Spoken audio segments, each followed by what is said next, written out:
चलिए, जय हिंद। मैं एनपी सर नीरज, आप सभी को NP sir Neeraj YouTube channel में स्वागत है। आज पार्ट 3 चलेगा हिंदी क्लास 10th का। चैप्टर 1 जो है पार्ट 1 और पार्ट 2 अपलोड हो चुका है और आज जो है पार्ट 3 का क्लास चलेगा। देखिए, कह रहा है इस प्रकार हम देखते हैं कि श्रम विभाजन की दृष्टि से भी जाति प्रथा गंभीर दोषों से युक्त है।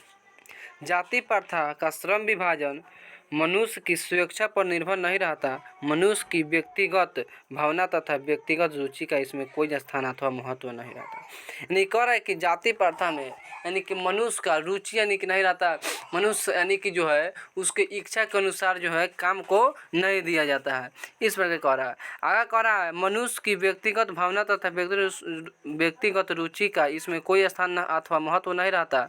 इस प्रकार हमें यह स्वीकार करना पड़ेगा कि आज के उद्योगों में गरीबी और उत्पीड़न से भी इतनी बड़ी समस्या नहीं जितनी यह कि बहुत से लोग निर्धारित कार्य को और रुचि के साथ केवल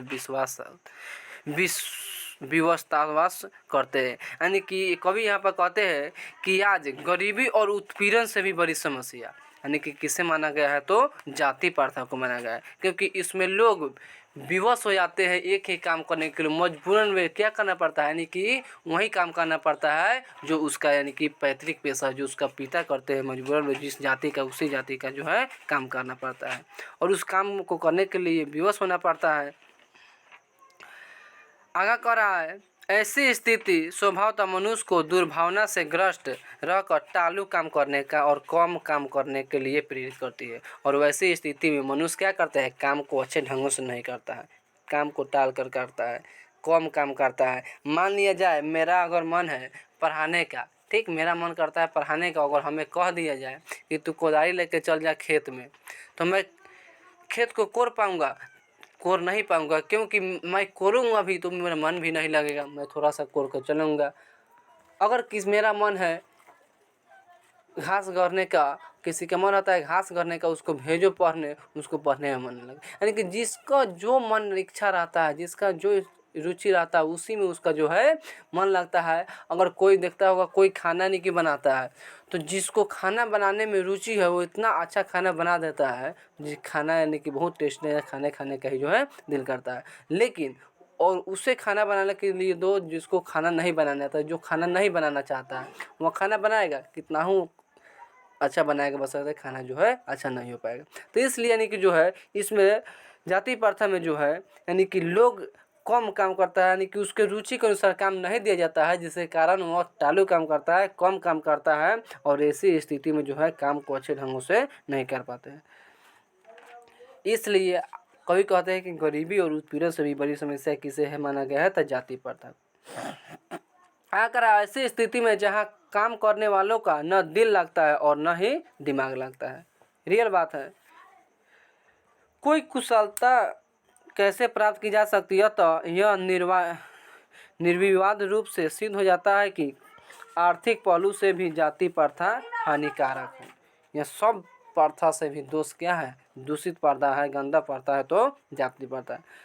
खैर, तो यह तो आज का बात नहीं हो रहा है, क्योंकि आज ये सब नहीं है। आज लोग स्वतंत्र है, अपनी इच्छा के अनुसार जो है कोई भी कामों को कर सकता है आज। लेकिन यह बात उस समय का है जिस समय यानी कि लिखा है आज से लगभग 50-60 वर्ष पहले, यानी कि उस समय का है जिस समय डॉक्टर भीमराव अम्बेडकर इन चीज़ों का जो है सामना किए हुए हैं। इसी कारण हम बोलते हैं, इसी कारण जो है अंत में क्या करते हैं यानी कि बाबा साहब भीमराव अम्बेडकर बौद्ध धर्म को जो है अपना लेते हैं, क्योंकि हिंदू धर्म में जो है बहुत जाति प्रथा यानी कि देखा जाता है।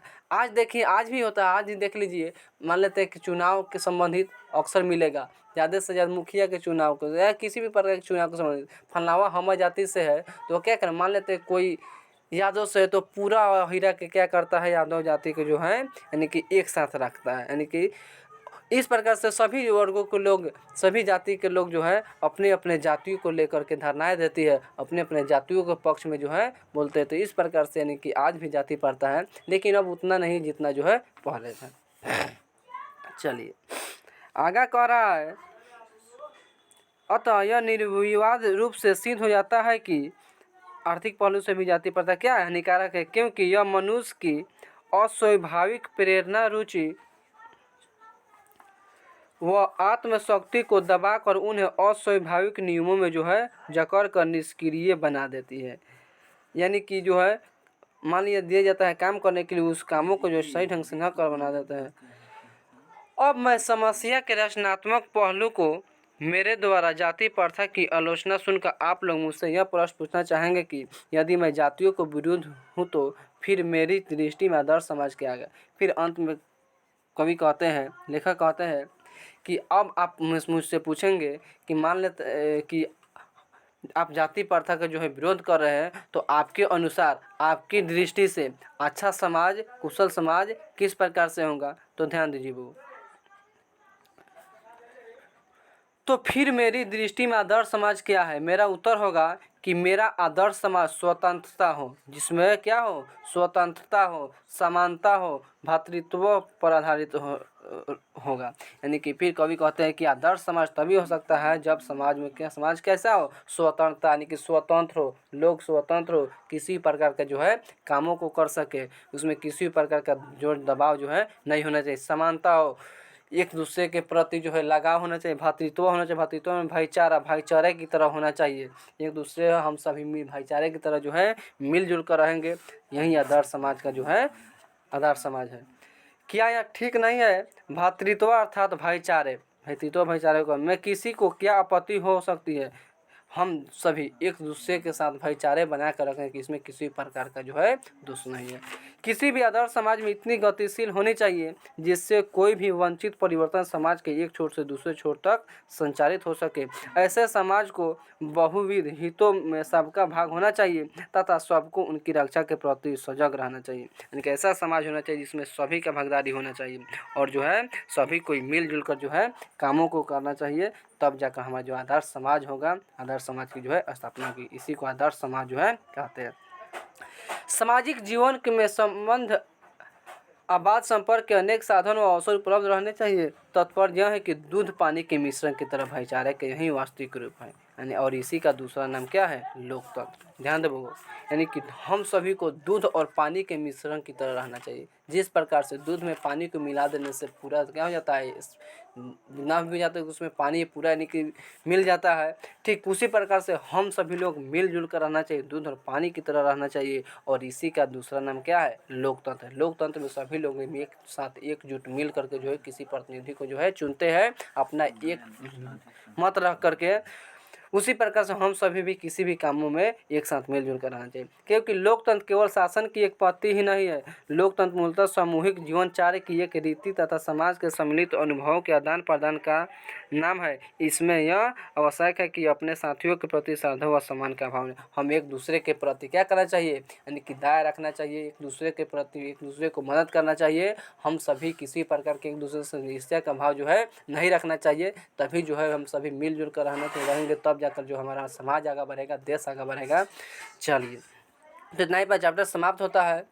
इसके अगले वीडियो में जो है इसका ऑब्जेक्टिव और सब्जेक्टिव क्वेश्चन को जो है आंसर को जो अपलोड किया जाएगा। तब तक के लिए मैं एनपी सर नीरज, आप सभी को NP sir Neeraj YouTube channel में स्वागत है। अगर मेरे चैनल पर नए हैं तो चैनल को सब्सक्राइब कीजिए, लाइक कीजिए, शेयर कीजिए, ताकि मैं जब भी वीडियो कॉल पर अपलोड करूँ तो सबसे पहले आप तक पहुँचे।